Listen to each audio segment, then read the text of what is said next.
Have you ever locked them into a genuine moment where you thought, okay, the cameras are off, he's not doing this for play, and you really get just like core Bobby? Yeah.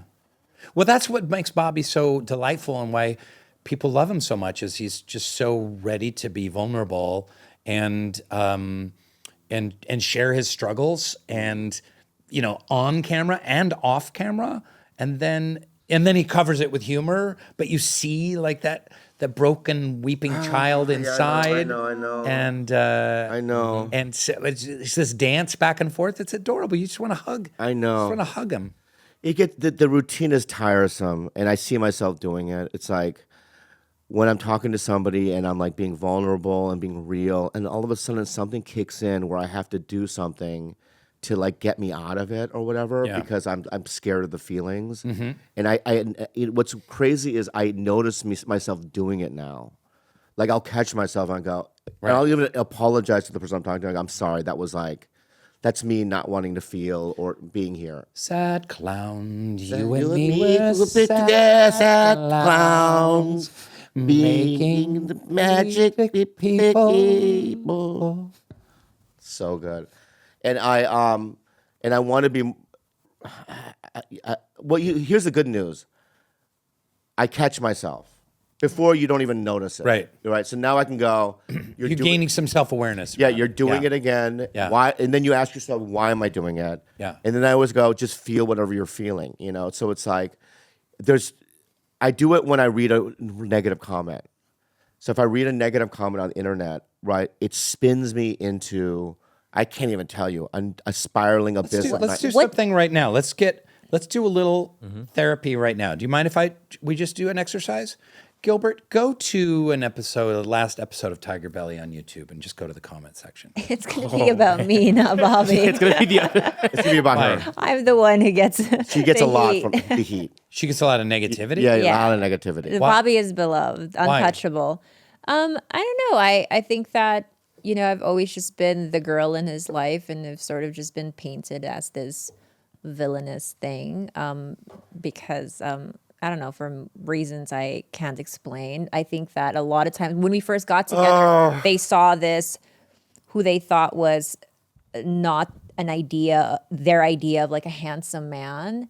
And I was this towering hot chick in their eyes 10 years ago, and they were like, she's got to be some villainous gold digging bitch. I want to say something that just happened. And go ahead. So I was in Vegas a couple of weeks ago, and I was with a friend of mine who's very pretty, and there was a lot of photos with us together, right?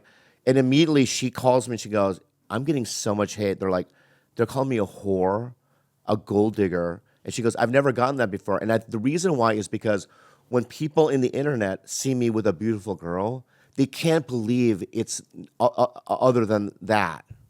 Right. They think that it's like, oh, there's no way a hot chick's gonna date that fat piece of shit.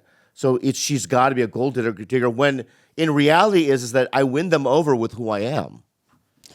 Also, I've been podcasting for 10 years, and I've just told some pretty ratchet stories about growing up in the Philippines, and they've really taken some of those and ran with it. For example, when I was about, 6 or 7 years old, one of my older cousins, I had a dog who was super horny and trying to hump another dog, and he was it was a joke for him. He was like, "You should go do this," and jerk him off. I didn't know what the fuck I was doing. I was 6 years old.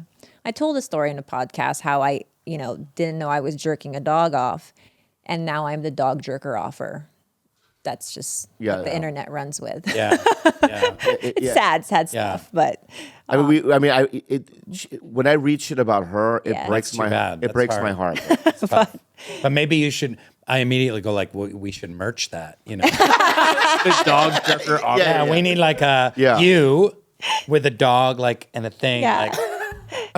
Today, for instance, one of the comments I got today was you're still reading comments. No, sometimes they slip through the cracks. Okay. And so, and one of it was, "I'm just disgusted by what I've learned about you today." And I'm in my head, I'm it's the dog jerker offer thing. I know it. It has to be the dog jerker offer. Everyone has the dog jerker offer story in their background. So anyone who's judging you from something stupid you did when you were a kid and you had no idea how bad it was, then they don't. I mean, how do you deal with negative comments? Yeah, what spins you?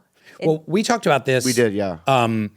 Early on in The Office, and I was on 6 Feet Under and a couple other shows early on. That was the dawn of like all the message boards. So it was like Television Without Right, Pity was yeah. one I used to go to. IMDb used to have message boards. There were a lot of shows had their own message board. And I would, early on in my career, because I had struggled for so long, I was a theater actor and it was broke all the time. I never had any success. So I didn't start getting famous till I was like 38, 39 years old, which is crazy. And so I gobbled up these comments. I mean, I would stay up till 2 a.m. just reading through if there's any comments about me.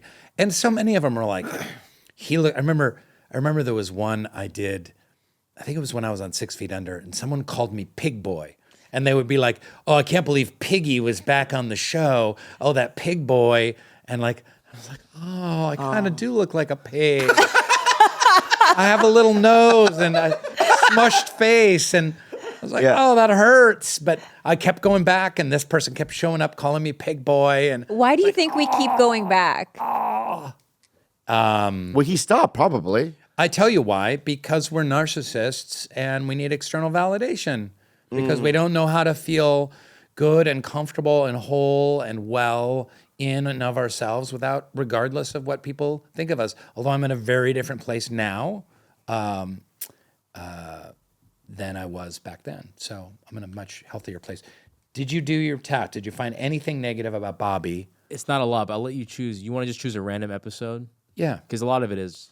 So we'll go with Eli Roth. Okay. Oh, I know Eli. Let's zoom up. I love when an episode goes over an hour and 15 minutes. You can just watch Bobby slowly lose it. Yeah. Wow. He's dying to get out of there. 486 likes. A lot of likes.